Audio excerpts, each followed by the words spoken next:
Ito yung winner natin sa elimination mga idol sa Santa Maria, Ilocos Cockpit Arena.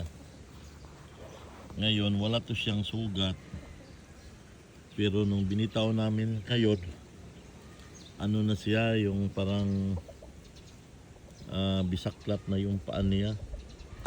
4 times winner na to siya idol, Milsim Sats to siya.